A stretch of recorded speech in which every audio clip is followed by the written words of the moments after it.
Welcome back. મહામંથનમાં બીજો મુદ્દો પણ આપણા ભવિષ્યને લઈને છે, આપણા બાળકોના ભવિષ્યને લઈને છે.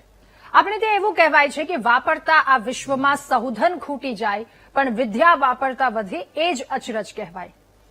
શિક્ષણ એ માનવ જીવનના ઘડતરનું અતિ મહત્વનું પાસું છે. એવું કહેવાય છે કે ક્ષણ ક્ષણ સુધારે શિક્ષણ, પણ આજકાલ કેટલીક એવી ઘટનાઓ સામે આવી રહી છે કે જે વિદ્યાર્થીઓની ક્ષણ ક્ષણ સુધારતા નથી પણ બરબાદ કરે છે. શિક્ષણ જગતને શર્મસાર કરનારી કેટલી એવી ઘટનાઓ સામે આવી રહી છે. આજકાલ લોકોને નવો રાહ ચિંધનાર વ્યાસ, વાલ્મીકી, ચાણક્ય, ડોક્ટર સર્વપલ્લી રાધાકૃષ્ણ, એપીજે અબ્દુલ કલામ જેવા શિક્ષકો તો રહ્યા જ નથી. એવા કેટલાક ઓછા શિક્ષકો હશે, પરંતુ કેટલાક શિક્ષકના સ્વાંગમાં તો શૈતાનો ફરી રહ્યા છે. આવું એટલા માટે કહેવું પડી રહ્યું છે. રાજ્ય સરકાર એક બાજુ ભણશે ગુજરાત, આગળ વધશે ગુજરાતના સૂત્રો આપી શ્રેષ્ઠ શિક્ષણ આપવાની વાતો કરે છે, એ તમામ પ્રયાસો કરી રહ્યા છે, તો બીજી તરફ રાજ્યમાં ઘણા એવા શિક્ષકો છે જે શિક્ષણ અને શિક્ષક બંનેની છબી ખરાબ કરે છે. શિક્ષણને કલંકિત કરતી એક ઘટના, કલંકિત કરતો એક શરમજનક કિસ્સો રાધનપુરથી સામે આવ્યો છે. ગોતરકા પ્રાથમિક શાળામાં ફરજ બજાવતો એક શિક્ષક દારૂ પી અને શાળાના કેમ્પસમાં જ સૂઈ ગયો હતો. આ વિડીયો સોશિયલ મીડિયામાં વાયરલ થાય છે. બાંકડાની નીચે એ શિક્ષક ઢીંચીને ત્યાં પડ્યો રહ્યો હતો. જમીન પર ધૂળમાં આરોટતો જોવા મળ્યો. કલાકો સુધી આખો એનો આ ખેલ ચાલ્યો. ત્યારે શિક્ષકનો આવો વ્યવહાર જોઈ સ્થાનિકો અને વાલીઓમાં ભારે આક્રોશ ફેલાયો. સરપંચ ત્યાંના તેમણે જણાવ્યું હતું કે 1 વર્ષ અગાઉ પણ શિક્ષક દારૂના નશામાં આવ્યો હતો અને ફરી એકવાર એની આવી કરતૂત. પણ લોકોના ધ્યાને આવ્યું આ 1 વર્ષના સમયગાળામાં શિક્ષક કેટલી વાર દારૂ પીને શાળાએ આવ્યો હશે, કેટલી વાર એને વિદ્યાર્થીઓને ભણાવ્યા હશે. અહીંયા ચિંતા એ થાય છે કે ન કરે નારાયણ કોઈ પણ પ્રકારની અઘટિત ઘટના શાળાના કોઈ બાળક સાથે થઈ ગઈ હોત તો, કારણ કે એને તો ભાન નથી, એ નીચે આરોટે છે, રેતીમાં આરોટે છે શિક્ષક. તાલુકા પ્રાથમિક શિક્ષણ અધિકારી ભીખાભાઈ ચૌધરી કે જેમણે જણાવ્યું કે એસએમસી કમિટીના સભ્યો અને ટીમ દ્વારા તપાસ કરવામાં આવી, હવે આગળ કડક પગલાં લેવામાં આવશે. ત્યારે શિક્ષણના ધામ ગણાતી શાળામાં શિક્ષક દ્વારા જ આવી ગેરવર્તણૂક, આવી કરતૂત થતા દ્રશ્યોએ સમગ્ર શિક્ષણ જગતને શર્મસાર કર્યું છે. કેટલાય સવાલો ઉઠાવ્યા છે. અહીંયા સવાલ એ થઈ રહ્યો છે કે દારૂ પીને શિક્ષક સ્કૂલમાં આવે તો એને શરમ નથી આવતી? આવા શરમ વિનાના શિક્ષકને તાત્કાલિક હટાવી દેવા જોઈએ. સસ્પેન્ડ કે એક જગ્યાએથી બીજી જગ્યાએ ટ્રાન્સફર એ કોઈ રસ્તો નથી, કારણ કે અહીંયા કરતૂત કરે છે એ બીજી શાળામાં જઈને આવી જ કરતૂત કરશે. અહીંયાના વિદ્યાર્થીને જોખમ છે, બીજી શાળાના વિદ્યાર્થીઓ પર આ જ પ્રકારનું જોખમ રહેવાનું છે. તો સસ્પેન્ડ કરવાથી શું થવાનું છે? વિદ્યા મંદિરમાં આવા દારૂડિયા શિક્ષકને કેમ રાખવામાં આવ્યો? અને સૌથી મોટો સવાલ કે આવા શિક્ષકોની નીચે ભણશે ગુજરાત? આવા શિક્ષકોની પાસે વિદ્યાર્થીઓ ભણીને આગળ વધશે, શ્રેષ્ઠ ગુજરાત બનાવશે? એક આદર્શ શિક્ષકની વ્યાખ્યા શું છે? અનેક સવાલોની સાથે આજનું આ મહામંથન કરવું છે કે નશામાં ચોર શિક્ષક વિદ્યાર્થીઓને શું ભણાવવાનો? એને પોતાના હાલની ખબર નથી અને એ બાળકોના ભવિષ્યને શું ઘડવાનો છે? શિક્ષક તરીકે વિદ્યાર્થીઓને મારવાના હાલના જે સમય છે, આમાં કેટલાય એવા કિસ્સાઓ સામે આવી રહ્યા છે. વિદ્યાર્થી કેવી રીતે કેટલી એવી કરતૂતો સામે આવે છે. એ મધ્યપ્રદેશની ઘટના કે જ્યાં એક શિક્ષક વિદ્યાર્થીને દારૂ લેવા માટે મોકલે છે અને વિદ્યાર્થીનીઓ પાસે ડાન્સ કરાવે છે. જો કડક પગલાં ન લેવાયા તો મધ્યપ્રદેશની એ ઘટના ગુજરાતની ઘટનામાં પરિવર્તિત થતા બિલકુલ સમય નહીં લાગે. અહીંયાના કેટલાક આવા જેવા દારૂડિયા શિક્ષક છે એ આવી કરતૂત કરવાના જ છે, જો લગામ ન કસવામાં આવી તો. અનેક સવાલોની સાથે આજનું આ મહામંથન કરીશું. આપણી સાથે મહામંથનમાં ગેસ્ટ પેનલમાં ઉપપ્રમુખ છે રાજ્ય અધ્યાપક સહાયક મંડળના ડોક્ટર કેસર ચૌધરી જોડાયા છે, શિક્ષણવિદ કિરીટભાઈ જોશી આપણી સાથે જોડાયા છે, પ્રિન્સિપલ છે શાળાના પરેશભાઈ શાહ આપણી સાથે જોડાયા છે, અને એક વાલી સુનિલ મુરજાની આપણી સાથે જોડાયા છે. આપ સૌનું ખૂબ સ્વાગત છે મહામંથનમાં. સુનિલભાઈ, સૌથી પહેલા આપની પાસેથી એ વાત જાણવી છે, એક બાળકને, આપણા બાળકને શાળાએ ભણવા મોકલીએ છીએ તો એક વાલી તરીકે તમને શું ડર રહે છે? કારણ કે આજકાલ કેવા કિસ્સા સામે આવે છે, વિદ્યાર્થીને કોઈ એ સાધનથી એની હત્યા કરી નાખે છે. શિક્ષકો કે જેમના પર સૌથી વધારે વિશ્વાસ છે, હું બધા શિક્ષકોની વાત નથી કરતી, પૂજનીય છે બધા શિક્ષકો, પણ એમાંના કેટલાક આવા સામે આવી રહ્યા છે. તો ત્યાં એક સૌથી મોટી ચિંતા થાય એક વાલી તરીકે આપણા બાળકને શાળાએ મોકલતા પહેલા કે કઈ જગ્યાએ વિદ્યાર્થીઓને મોકલી રહ્યા છે? રાજ્યમાં આ કેવી ઘટનાઓ, શું ડર લાગે છે આપને? સુનિલભાઈ, આ જે ઘટના ઘટી છે રાજકોટમાં અને પાટણમાં જે ઘટના ઘટી છે ખૂબ જ દુઃખદ ઘટના છે. વાલીઓને એટલી બધી ચિંતા છે. હમણાં તાજેરમાં જ 7 ડે સ્કૂલનું બધાએ સાંભળ્યું કે જે ત્યાં બનાવ બન્યો નૈન છોકરાનો, ખૂબ ઘટના કહી ના શકીએ એવી ખરાબ ઘટના છે કે સ્કૂલની અંદર વિદ્યાર્થીઓને ચાકુ લઈને ચાકુથી મારી નાખે એટલે આ દુઃખદ ભરી ઘટના છે. એટલે સ્કૂલમાં ભણવા જતા છોકરાઓ, અમારા બાળકો, અમારા વાલીઓને એટલી બધી ચિંતા છે કે અમે જે ભણવા છોકરાઓને છોકરીઓને મોકલીએ છીએ એ અમારા ગુરુજી છે.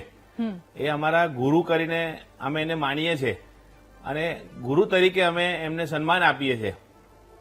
આજ બી ઘણા બધા છોકરા ભણ્યા પછી ઘણા બધા સારી પોસ્ટ ઉપર પહોંચી ગયા છે તો પણ ક્યાંક માર્કેટમાં મળે તો એમને પગે લાગે છે કે ના અમારા ગુરુજી છે.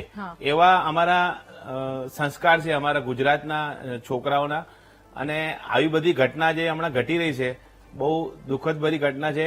આમાં સરકારને બહુ કડક પગલાં લેવા જોઈએ કેમ કે આ વસ્તુ ચલાવી ના લેવાય. આ બહુ દુઃખદ ભરી ઘટના છે અને આ રીતે દારૂ પીને અને શિક્ષક ભણાવવા આવશે તો વાલીઓનો ભરોસો ક્યાં રહેશે? હવે વાલીઓનો ભરોસો રહ્યો ક્યાં? આજ તો સૌથી મોટી ચિંતા છે. ડોક્ટર કેસર ચૌધરી, આપની પાસેથી એ જાણવું છે, ગુજરાતમાં દારૂબંધી છે, આ વાત આપણે બાળકોને સમજાવીએ છીએ, આ વાત આપણે બાળકોને શીખવીએ છીએ. વાલી અને સાથે સાથે સૌથી પહેલા શિક્ષક કે જે પણ વિદ્યાર્થીઓને આ બધી સમજ આપતા હોય છે કે દારૂબંધી છે એટલે કે રાજ્યમાં દારૂ નથી પીવાતા, આ શીખવાડનાર વ્યક્તિ જો આ પ્રકારની હરકત કરતા હોય તો આ પહેલો કિસ્સો આવો સામે નથી આવ્યો. 2024ની વાત કરીએ તો તાપી જિલ્લાના ઉચ્છલ તાલુકાની સુંદરપુર ગામની એક સ્કૂલમાં પણ શિક્ષક આવી રીતે દારૂ પીને આવ્યો હતો. 2023ની એક વાત કે જ્યાં અંબાજી નજીક ચીખલા સરકારી પ્રાથમિક શાળામાં પણ એક શિક્ષકે આવી જ દારૂ પીને હરકત કરી હતી. ગામના લોકોએ તેને બહાર કાઢ્યો. અને આ વધુ એક આ પ્રકારનો કિસ્સો, રેપના એ અડપલાના કિસ્સા તો બહુ જ બધા સાઈડમાં રહ્યા છે. દારૂની વાત કરી રહ્યા છે. દારૂ પીને સૌથી મોટી ચિંતા, મોટો સવાલ તો એ થઈ રહ્યો છે કે એને પોતાનું ભાન નથી, ઉભો નથી રહી શકતો, એ આડોટે છે, એ શું શીખવવાનો? આ બધી ઘટનાઓ કેટલી ચિંતાજનક. રાધા, સમાજમાં શિક્ષકની જે જવાબદારી છે અને સમાજમાં શિક્ષકનો જે દરજ્જો છે એ સમાજમાં માતા પિતા અને પછી ત્રીજા સ્થાને શિક્ષકનો દરજ્જો આવે છે. એટલે જ્યારે શિક્ષકનો વ્યવસાય સ્વીકારે ત્યારે વ્યક્તિમાં એક અલગ પ્રકારનું પહેલા તો માતૃત્વ, શિક્ષક ભલે પુરુષ હોય પણ એક એનામાં માતૃત્વ હોવું જોઈએ અને વિદ્યાર્થીની એક માતૃત્વની દ્રષ્ટિથી તે એને જોતો હોવો જોઈએ. સમાજમાં આવી ઘટનાઓ બને છે, શિક્ષક વ્યસની છે, એ યોગ્ય નથી. શિક્ષકમાં આવા કુલક્ષણ ના હોવા જોઈએ અને ઘણા બધા પ્રશ્નો શિક્ષકોના ગુજરાતમાં પણ આવે છે, આવા ના હોવા જોઈએ. શિક્ષક એ સાધારણ નથી. હંમેશા બાળક શરૂઆતમાં પહેલા એની માતાને ફોલો કરે છે, પછી પિતાને ફોલો કરે છે અને પછી એ પોતાનું નાનપણથી જ એ પોતાની ટીચર, એમના શિક્ષકને એ ફોલો કરતું હોય છે અને એ પ્રમાણે આગળ વધતું હોય છે અને એ દરજ્જો હંમેશા સમાજમાં બહુ ઊંચો રહ્યો છે. તો શિક્ષકે આ પ્રકારના કૃત્યો, આ પ્રકારના વ્યસનો ના કરવા જોઈએ. બિલકુલ. પરેશભાઈ, એક પ્રિન્સિપલ તરીકે તમે આ ઘટનાને કેટલી ચિંતાજનક માની રહ્યા છો? કારણ કે આપણે અગાઉ પણ આવા કિસ્સાઓ સામે આવ્યા છે. શિક્ષક એટલા બધા ક્રૂર થઈ જાય છે કે વિદ્યાર્થીનું માથું એ દિવાલમાં પછાડવાની ઘટના, કે 14 થી 15 વખત એને દિવાલમાં માથું પછાડ્યું હતું. આ વિદ્યાર્થીઓ સાથે શું થઈ રહ્યું છે? બેન્ચ પર જે વિદ્યાર્થી બેસે છે ત્યાં શિક્ષક, અમે દ્રશ્યોમાં બતાવી રહ્યા છે, સૂવે છે. એટલે આ એકમેકની આવી કરતૂતના કારણે શિક્ષણ જગત અને કેટલાય શિક્ષકો જે બહુ જ પ્રામાણિકતાથી કામ કરતા હોય છે, મેં આગળ કહ્યું એવી રીતે કે શિક્ષકો અમારા માટે પૂજનીય છે કારણ કે પહેલાના સમયના શિક્ષક અને અત્યારના આવા થોડાક શિક્ષકો જે વધ્યા છે, ઘણો બધો ગેપ છે સર. આવા બધાના કારણે નામ તમામનું ખરાબ થઈ રહ્યું છે. કેટલો રોષ છે અને શું કાયદા, શું પગલા આમાં લેવા જોઈએ આપના મતે? સાચી વાત છે. આપે શરૂઆતની અંદર જે અલગ અલગ કિસ્સા વર્ણવ્યા, જે બતાવ્યા, ખરેખર નિંદનીય છે. હું તેને વખોડી કાઢું છું. ખરેખર આમ સમાજની અંદર આચાર્ય તરીકે કે શિક્ષક તરીકે જ્યારે મુઠ્ઠીભર તત્વ જ્યારે આવું પગલું ભરતા હોય ત્યારે માથું શરમથી ઝૂકી જાય છે, નીચું થઈ જાય છે.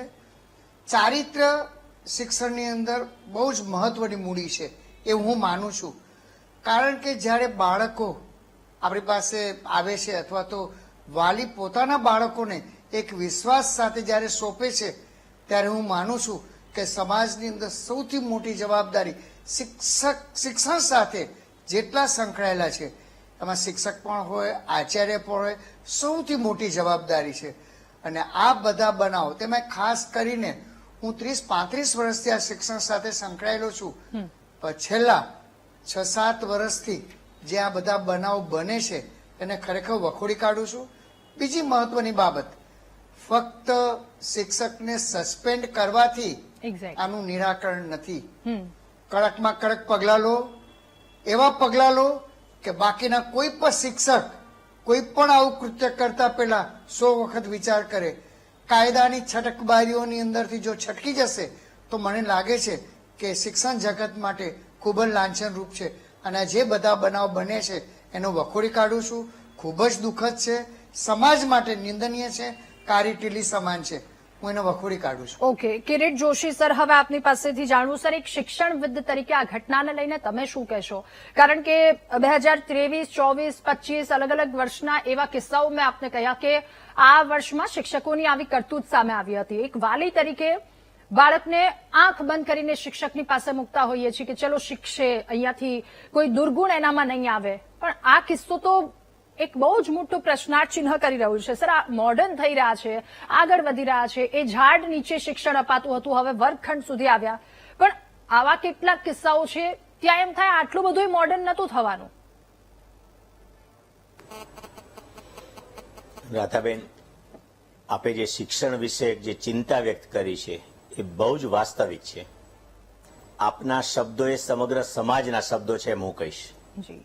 કારણ કે સમાજ એ શિક્ષણને ખૂબ પવિત્ર વ્યવસાય તરીકે જુએ છે.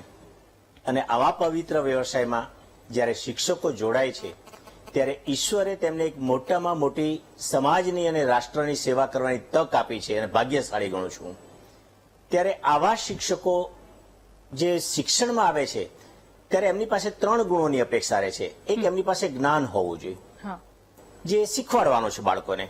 બીજી વાત છે એમની પાસે મૂલ્યો હોવા જોઈએ, જીવન મૂલ્યો, એથિક્સ, વેલ્યુઝ, જે જીવન માટે જે સારી બાબતો હોય એ એમના જીવનમાં અપનાવી લેવી જોઈએ. ચારિત્ર્ય એમની પાસે હોવું જોઈએ જે બાળકોનું ઘડતર કરવાનું છે. આ એક બહુ મહત્વની વાત છે. શિક્ષક એટલે શિક્ષણના માધ્યમથી બાળકોનું જીવન ઘડતર કરતા વ્યક્તિ. શાળાઓની અંદર એકલું શિક્ષણ અપાય, પુસ્તકનું વાંચન થઈ જાય, પરીક્ષાઓ લેવા જાય, શિક્ષણ નથી. પહેલાની જે તમે મને વાત કરી, હમણાં જ વાત કરી, સરસ મજાની વાત કરી, પહેલાના ગુરુઓ ક્યાં આજના ક્યાં, બિલકુલ સાચી વાત છે. એ શિક્ષણ ને આજના શિક્ષણમાં ઘણો ફરક છે. ત્યારની જે સમય હતો એ ગુરુઓ 24 કલાક વિદ્યાર્થીઓ માટે હતા. વિદ્યાર્થીઓની નાની નાની બાબતોની કાળજી લેતા હતા.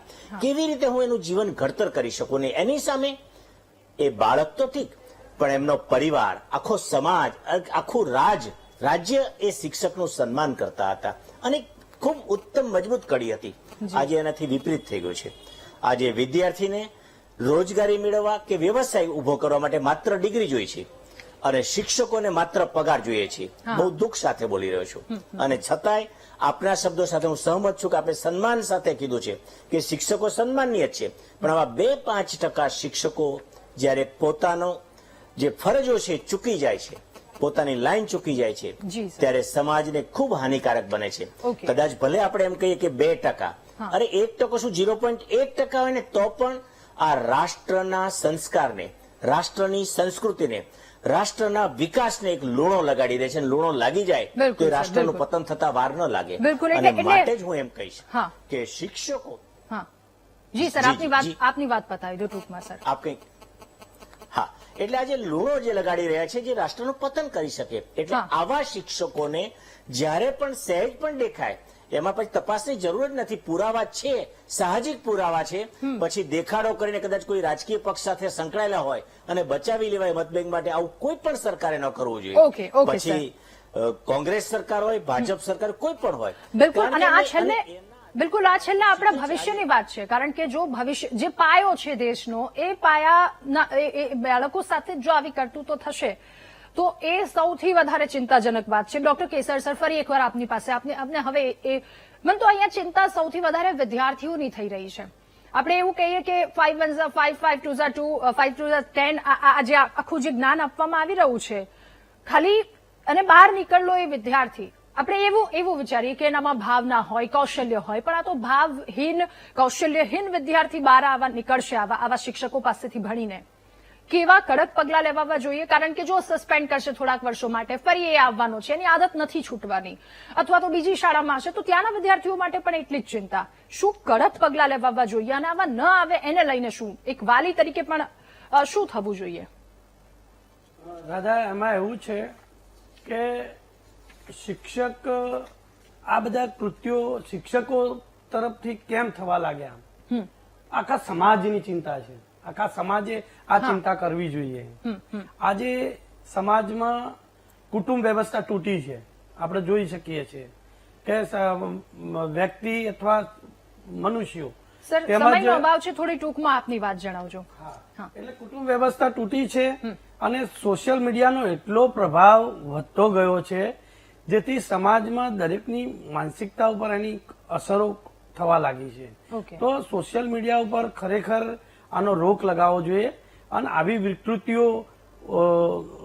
સમાજમાં માનવીઓ અથવા શિક્ષકોમાં ના આવે એ પ્રકારના સરકારે પણ પ્રયત્નો કરવા જોઈએ છે. અને કુટુંબ વ્યવસ્થા જળવાઈ રહે. પહેલાના જમાનાની વાત કરું, એક શિક્ષક સાંજે દૂધ લેવા નીકળે, શાકભાજી લેવા નીકળે તો આજુબાજુ રમતા વિદ્યાર્થીઓ પણ એ શિક્ષકનો આદર કરતા હતા અને સંતાઈ જતા હતા. નાગરિકો અથવા દુકાનદારો પણ શિક્ષકની પહેલી રિસ્પેક્ટ કરતા હતા. એટલે સમાજમાં શિક્ષકનું ખૂબ જ મહત્વ હતું. બિલકુલ, એ ખોવાતું જઈ રહ્યું છે, એ માન સન્માન ખોવાતું જઈ રહ્યું છે. મહત્વ ખૂબ જ, અને સમાજના નિર્માણની જવાબદારી શિક્ષકના માથે છે. Okay sir. સુનિલભાઈ, ખૂબ જ ટૂંકમાં આપની પાસેથી એક જ વાતનું કે હવે આમાં શું ચિંતા અને કેવા શ્રેષ્ઠ શિક્ષકો જોઈએ છે, ખૂબ જ ટૂંકમાં સુનિલભાઈ. સરકારને આના બારામાં વિચારવું જોઈએ. ઘણી બધી ઘટનાઓ હમણાં બહાર આવી છે. આના બારામાં કડકમાં કડક પગલા લેવા જોઈએ. આ રીતનો કોઈ બીજી જગ્યાએ બનાવ ના બને. આ અમારું ભવિષ્ય છે.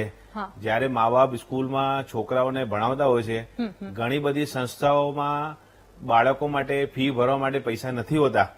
ઘણી બધી સંસ્થાઓ, જે રીતે અમારા સિંધી સમાજની સંસ્થા અમે ચલાવીએ છીએ, અમે બાળકોની ફી ભરવા જઈએ છીએ, એવી સ્કૂલમાં બાળકોની ફી ભરીએ છીએ. ત્યારે અમારા ટ્રસ્ટમાં એવી વાત ચાલે છે કે ભાઈ આટલી બધી ફી તમે કેમ ભરો છો? બિલકુલ. એટલે આ બધું વાલી કરીને ત્યાં શાળાએ મોકલતા હોય અને ત્યાં આવી કરતું એટલે ચિંતા ઘણી. બિલકુલ. અને સમયનો પણ ખૂબ અભાવ છે. આપ સૌનો ખૂબ આભાર મહામંથનમાં અમારી સાથે જોડાવા બદલ, આ મુદ્દા પર ચર્ચા કરવા બદલ. તો જો દારૂના નશાની વાત હોય કે ક્યાંક છેડતી કરવામાં આવી હોય, ક્યાંક ખૂબ માર મારવામાં આવ્યો હોય અને વિદ્યાર્થીઓની કેટલી કરતૂત, આ બધી જ વસ્તુની વચ્ચે સવાલ અનેક ઉઠી રહ્યા છે. પરંતુ કડક એક્શન લેવા પણ ખૂબ વધારે આવશ્યક છે, કારણ કે સવાલ એ દેશના ભવિષ્યનો છે. આ સાથે મહામંથનમાં હાલ બસ આટલું જ. નમસ્કાર.